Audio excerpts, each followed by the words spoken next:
हे भक्ति का प्रसाद देने वाली माँ, मन के दुख और शरीर के रोग को दूर करने वाली तुलसी माँ को हम प्रणाम करते हैं। बोली तुलसी मैया की जय हो। वृंदावन बिहारी लाल की जय। आप सभी को तुलसी विवाह की अनंत शुभकामनाएं। आज आप सुनेंगे तुलसी विवाह कथा। यह कथा बड़ी ही महान तथा पुण्य फलदायी है। इसको श्रवण करने से सबका कल्याण होता है। तो आइए आप सभी भक्तगण कमेंट में तुलसी मैया की जय का जयकारा लगाते हुए कथा का श्रवण करें। श्री हरि विष्णु माता लक्ष्मी आपकी सभी मनोकामनाएं पूर्ण करें। स्कंद पुराण में ब्रह्मा जी कहते हैं कि कार्तिक शुक्ला एकादशी से लेकर पूर्णिमा तक किसी भी दिन जो मनुष्य विधि विधान से तुलसी विवाह उत्सव करे तो उसे कन्यादान करने जितना फल मिलता है। पूर्व काल में कनक राज की पुत्री की किशोरी ने एकादशी तिथि में संध्या के समय तुलसी का विवाह विधि विधान से संपन्न किया तो इससे वह किशोरी कन्या वैधव्य दोष से मुक्त हो गई। उसे अखंड सौभाग्य मिला। वहीं पद्म पुराण के उत्तरखंड में कहा गया है कि तुलसी विवाह करने वाला, विवाह में सम्मिलित होने वाला,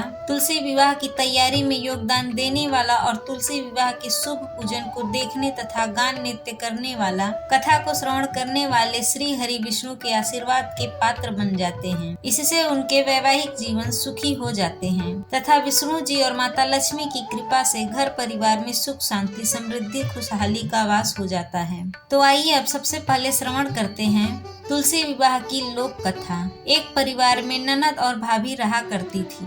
ननद अभी कुंवारी थी। वह तुलसी की बड़ी ही सेवा किया करती थी पर भाभी को यह सब फूटी आंख नहीं सुहाता था। कभी कभी तो वह गुस्से में कहती कि जब तेरा विवाह होगा तो बारातियों को तुलसी ही खाने को दूंगी और तुलसी ही तेरे दहेज में दूंगी। ऐसे ही समय व्यतीत हुआ। ननद की आस्था तुलसी माता के प्रति और भी गहरी होती गई। अब भगवान की कृपा से ननद का विवाह तय हो गया। यथा समय जब ननद की शादी हुई तो उसकी भाभी ने बारातियों के सामने तुलसी का गमला फोड़ के रख दिया। भगवान की कृपा से वह गमला स्वादिष्ट व्यंजनों में बदल गया। गहनों के बदले भाभी ने तुलसी की मंजरी पहना दी तो वह सोने के आभूषणों में बदल गए।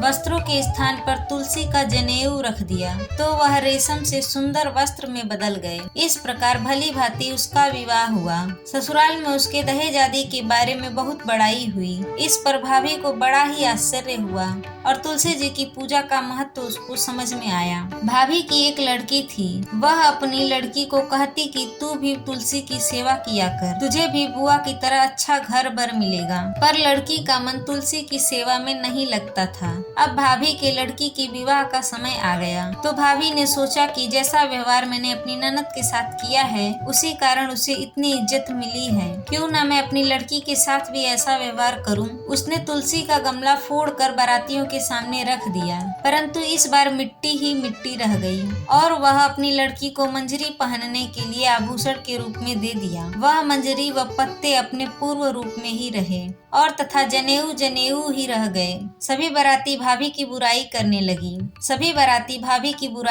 लगे। ससुराल में भी सभी लड़की की बुराई कर रहे थे। इतना होने के बाद भी भाभी को अपनी गलती का एहसास नहीं हुआ। अब भाभी ननद को कभी अपने घर नहीं बुलाती थी। भाई ने सोचा मैं ही बहन से मिल आऊं। शादी के बहुत समय हो गया है, अभी बहन एक बार भी घर नहीं आई। उसने अपनी इच्छा अपनी पत्नी को बताई तथा सौगात ले जाने के लिए कुछ मांगा। भाभी ने थैले में ज्वार और बाजरा भर दिया और कहा कि यही है, यही ले जाओ। वह दुखी मन से चल दिया। भला बहन के घर कोई ज्वार और बाजरा ले जाता है। बहन के नगर के समीप पहुंचकर उसने एक गौशाला में गाय के सामने ज्वार और बाजरे का थैला पलट दिया। तब गौपालक ने कहा कि हे भाई, सोना मोती गाय के आगे क्यों डाल रहे हो। भाई ने उसको सारी बात बता दी तथा सोना मोती लेकर प्रसन्न मन से बहन के घर गया। बहन बड़ी ही प्रसन्न हुई। इस प्रकार तुलसी की सेवा भाव करने से उस अभागी कन्या को सुयोग्य घर और वर मिला और वह धन संपत्ति से परिपूर्ण हो गई। तो बोलिए तुलसी मैया की जय। अब आइए सुनते हैं मोक्ष प्रदान करने वाली तुलसी माई और बुढ़िया माई की कथा। एक बुढ़िया माँ थी, उसका अपना कोई नहीं था। वह घर में अकेली रहा करती थी। वह रोज सुबह उठकर स्नान आदि करके तुलसी माता को जल चढ़ाती। वह उसकी रोज पूजा करती। प्रतिदिन पूजा करने के बाद वह हाथ जोड़कर तुलसी माता से यही प्रार्थना करती थी कि हे तुलसी माता सबकी दाता, मैं तेरा बिरला सजाती हूँ। मुझे बहू दे, पीताम्बर की धोती दे, मीठा मठा घास दे, बैकुंठ में वास दे, चटक की चाल दे, पटक की मौत दे, चंदन का काठ दे, रानी सा राज दे, दाल भात का भोजन दे, 11 की मौत दे, कृष्ण जी का कंधा दे। तब तुलसी माता यह सुनकर सूखने लगी। तो एक दिन भगवान ने उनसे पूछा, हे तुलसी, तुम क्यों सूख रही हो? तुलसी माता ने हाथ जोड़ते हुए कहा, हे प्रभु, एक बुढ़िया रोज आती है और यही बात कहकर चली जाती है। मैं सब बात तो पूरा कर दूंगी, लेकिन कृष्ण जी का कंधा कहाँ से लाऊंगी? तब भगवान ने कहा, हे तुलसी, तुम चिंता मत करो,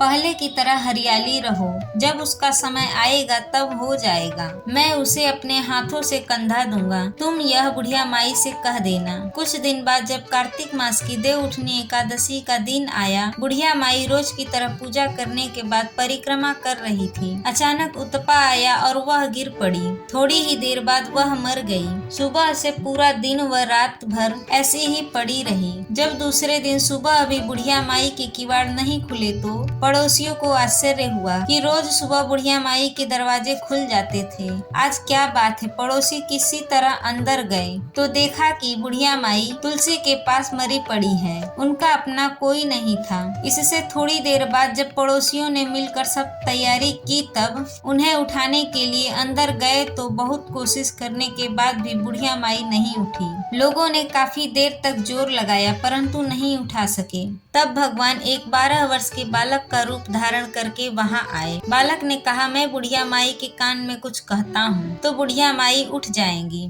बालक ने कान में कहा, बुढ़िया माई मन की निकाल दे, पीताम्बर की धोती ले, मीठा मठा घास ले, बैकुंठ का वास ले, चटक की चाल ले, पटक की मौत ले, कृष्ण का कंधा ले। यह सुनकर बुढ़िया माई हल्की हो गई। भगवान ने कंधा दिया और बुढ़िया माई को मुक्ति मिल गई। हे कृष्ण भगवान, जैसे बुढ़िया माई की रखी वैसे सबकी रखना। बोलो राधा कृष्ण भगवान की जय, तुलसी माता की जय। प्रिय भक्त गणों, आइए अब सुनते हैं तुलसी विवाह की कथा। एक बार शिव जी ने अपने तेज को समुद्र में फेंक दिया। उससे एक महान तेजस्वी बालक ने जन्म लिया। यह बालक आगे चलकर जालंधर के नाम से पराक्रमी दैत्य बना। उसकी राजधानी का नाम जालंधर नगरी था। दैत्य राज कालनेमी की कन्या वृंदा का विवाह जालंधर से हुआ। जालंधर महाराक्षस था। अपनी सत्ता के मद में चूर उसने माता लक्ष्मी को पाने की कामना से युद्ध किया, परंतु समुद्र से ही उत्पन्न होने के कारण माता लक्ष्मी ने उसे अपने भाई के रूप में स्वीकार किया। वहां से पराजित होकर वह देवी पार्वती को पाने की लालसा में कैलाश पर्वत पर गया। भगवान देवाधिदेव शिव का ही रूप धरकर माता पार्वती के समीप गया, परंतु माँ ने अपने योग बल से उसे तुरंत ही पहचान लिया तथा वहां से वह अंतर ध्यान हो गया। देवी पार्वती ने कृत होकर सारा वृत्तांत शिव जी को सुनाया। जालंधर की पत्नी वृंदा अत्यंत ही पतिव्रता स्त्री थी। उसके पतिव्रत धर्म की शक्ति से जालंधर ना तो मारा जाता था और ना ही पराजित होता था। इसीलिए जालंधर का नाश करने के लिए वृंदा के पतिव्रत धर्म को भंग करना बहुत ही आवश्यक था। इसी कारण भगवान विष्णु ऋषि का वेश धारण करके वन में जा पहुँचे, जहाँ वृंदा अकेली भ्रमण कर रही थी। भगवान के साथ 2 मायावी राक्षस थे। उन्हें देखकर वृंदा भयभीत हो गई। ऋषि ने वृंदा के सामने पल भर में दोनों को भस्म कर दिया। उनकी शक्ति देखकर वृंदा ने कैलाश पर्वत पर महादेव के साथ युद्ध कर रहे अपने पति जालंधर के बारे में पूछा। ऋषि ने अपने माया जाल से 2 वानर प्रकट कर दिए। एक वानर के हाथ में जालंधर का सिर था तथा दूसरे के हाथ में धड़। अपने पति की यह दशा देखकर वृंदा बेहोश होकर गिर पड़ी। होश में आने पर उन्होंने ऋषि रूप भगवान से विनती की कि वह उनके पति को जीवित करें। भगवान ने अपनी माया से पुनः जालंधर का सिर धड़ से जोड़ दिया, परंतु स्वयं भी वह उसी शरीर में प्रवेश कर गए। वृंदा को इस छल का तनिक भी आभास न हुआ। जालंधर बने भगवान विष्णु के साथ वृंदा पतिव्रता का व्यवहार करने लगी, जिससे उसका सतीत्व भंग हो गया। ऐसे होते ही वृंदा का पति जालंधर युद्ध में पराजित हो गया। इस सारी लीला का जब वृंदा को पता चला तो उसने क्रोधित होकर भगवान विष्णु को हृदयहीन शिला होने का श्राप दे दिया। अपने भक्त के श्राप को भगवान विष्णु ने सहज ही स्वीकार किया और सालिग्राम पत्थर बन गए। सृष्टि के पालनकर्ता के पत्थर बन जाने से ब्रह्मांड में असंतुलन की स्थिति हो गई। यह देखकर सभी देवता ने वृंदा से प्रार्थना की कि वह भगवान को श्राप मुक्त कर दे। वृंदा ने भगवान विष्णु को श्राप मुक्त करके स्वयं आत्मदाह कर लिया। जहाँ वृंदा भस्म हुई वहाँ तुलसी जी का पौधा उगा। भगवान विष्णु ने वृंदा से कहा, हे वृंद, तुम अपने सतीत्व के कारण मुझे लक्ष्मी से भी अधिक प्रिय हो गई। अब तुम तुलसी के रूप में सदा मेरे साथ रहोगी। जो मनुष्य मेरी शालिग्राम रूप के साथ तुलसी का विवाह करेगा उसे इस लोक और परलोक में विपुल यश प्राप्त होगा। तब से हर साल कार्तिक महीने की देव उठनी एकादशी का दिन तुलसी विवाह के रूप में मनाया जाता है। जिस घर में तुलसी होती है वहाँ यम के दूत असमय नहीं जा सकते। मृत्यु के समय उनके प्राण मंजरी सहित तुलसी और गंगा जल मुख में रख कर निकल जाते हैं। वह पापों से मुक्त होकर वैकुंठ धाम को जाता है। जो मनुष्य तुलसी व आंवलों की छाया में अपने पितरों का श्राद्ध करता है उनके पितर मोक्ष को प्राप्त करते हैं। तो बोलिए तुलसी माता की जय।